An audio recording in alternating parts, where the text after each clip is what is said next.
നീ ശ്രദ്ധിക്കാത്തത് കൊണ്ടാണുമ്മ, നീ ചിന്തിക്കാത്തത് കൊണ്ടാണുമ്മ.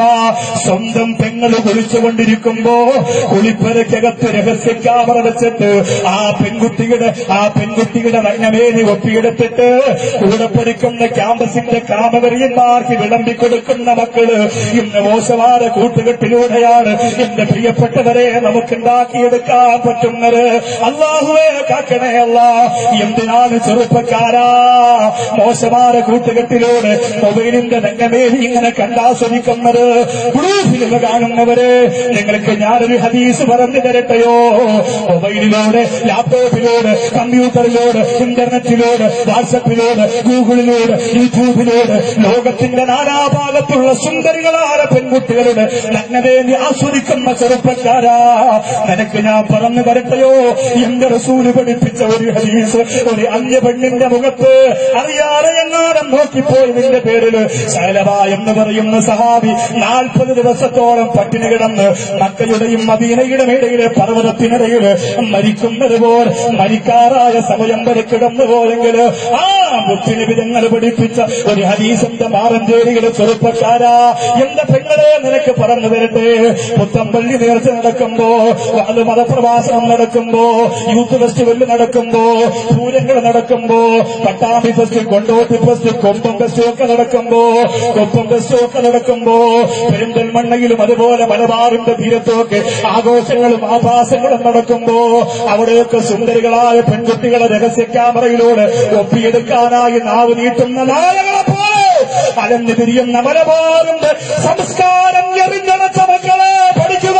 അല്ലാഹുവിന്റെ റസൂല് പഠിപ്പിച്ച ഒരു ഹദീസ് പറഞ്ഞു തരട്ടെ. പറഞ്ഞു തരട്ടെ. മാറഞ്ചേരിയിലെ മണ്ണിന്റെ മുന്നിൽ വന്നിരിക്കുന്ന ഇസ്ലാമിന്റെ പെങ്ങളെ, മാറാൻ കഴിയുമെങ്കിൽ മാറിക്കോ പെങ്ങളെ, ഒഴിവാക്കാൻ കഴിയുമെങ്കിൽ എന്റെ ചെറുപ്പക്കാരാ നീ ഒഴിവാക്കിക്കോ ചെറുപ്പക്കാരാ. അല്ലാഹുവിന്റെ റസൂല് പറഞ്ഞ ആ ഹദീസ് പറയാൻ എനിക്ക് പേടിയാണ്. എന്നാലും ഞാൻ പറഞ്ഞു തരാ. ഇന്ന് എന്റെ മൊബൈലിന്റെ ഉള്ളറയിലുള്ളോ നഗ്നമേനികളെ മുഴുവനും ഡെയിലി ചെയ്യുക ചെറുപ്പക്കാരാ, ഒഴിവാക്കുക പൊന്നുപോലെ. കാരണം അല്ലാഹുവിന്റെ റസൂല് പറഞ്ഞതെന്താ? മൻ മലഅൈനഹു മിനൽ ഹറാം. ആരെങ്കിലും ഹറാമിന്റെ നഗ്നത കൊണ്ട് തന്റെ കണ്ണുകളെ നിറച്ചാൽ, കണ്ണുകൊണ്ടെപ്പോഴും അത് തന്നെയാണ്.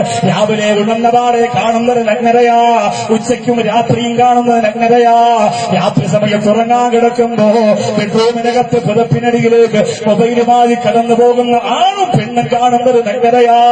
അയ്യമ്മോയിലൂടെ സോമയിലൂടെ വീഡിയോ കോളിലൂടെ തന്റെ പ്രിയപ്പെട്ട കാമുകന് വേണ്ടിയിട്ട് അല്ലാഹു പടച്ചതമ്പുരാ സൂക്ഷിക്കാൻ പറഞ്ഞ ശരീരത്തിന്റെ നഗ്നതയെ ഉളുപ്പില്ലാതെ, നാണമില്ലാതെ, സംസ്കാരമില്ലാതെ, ഈമാനില്ലാതെ, അന്തസ്സില്ലാതെ, അഭിമാനമില്ലാതെ, അല്ലാഹുവിനെ പടമില്ലാതെ അഴിച്ചു കൊടുക്കുന്ന ഇസ്ലാമിന്റെ പെണ്ണ്.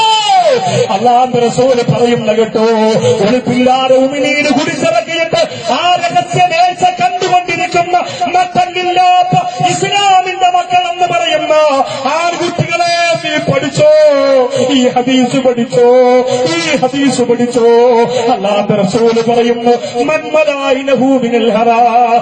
ആരെങ്കിലും ഹറാമാകുന്ന നഗ്നമേനി ആണിന്റെയും പെണ്ണിന്റെയും നഗ്നത കണ്ട് അവന്റെ കണ്ണിനെ നിറച്ചോ മല അല്ലാഹു ഐനഹു മിൻ ജംബി ജഹന്നമ. അവന്റെ കണ്ണുകളെ നരകത്തിന്റെ തീക്കണ്ടകളെ കൊണ്ട് അല്ലാഹു നിറയ്ക്കുമെന്ന് എന്റെ നൂറാ നബി മുഹമ്മദ് മുസ്തഫ, എന്റെ നബിയേ നബി മുഹമ്മദ് മുസ്തഫ. ഹറാമ് കണ്ട് കണ്ണ് നിറച്ചുപോലെ ചെറുപ്പക്കാരാ, ഹറാമ് കണ്ട് നഗ്നത കണ്ട് പ്രൂഫിനെ കണ്ട് കണ്ണ് മഞ്ഞളിച്ചു പോയ പെങ്ങളെ, അതൊരു ആസ്വാദനമല്ലേ, അതൊരു രോമാഞ്ചമല്ലേ, അതൊരു സുഖമല്ലേ, അതൊരു സന്തോഷമല്ലേ എന്ന് ചിന്തിക്കുന്ന ഇസ്ലാമിന്റെ മക്കളെ, അല്ലാഹുവിന്റെ റസൂല് പറഞ്ഞിരുന്നെന്നറിയോ? അങ്ങനെ കണ്ട് ആ കണ്ണ് മഞ്ഞളിപ്പിച്ചു പോയ ഇസ്ലാമിന്റെ യുവത്വതേ മല അല്ലാഹു ഐനഹു മിൻ ജംരി ജഹന്നമ. നരകത്തിന്റെ കനൽക്കട്ട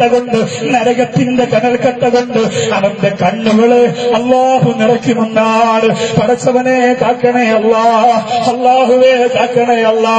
ഉമ്മയുടെ ആങ്ങള വീട്ടിന്റെ അകത്ത് എന്നിട്ട് അള്ളാഹുവെ അമ്മാവൻ പൊന്നുമോളെ വ്യഭിചരിക്കുകയാണ്, അമ്മാവൻ പൊന്നുമോളെ വ്യഭിചരിക്കുകയാണ്.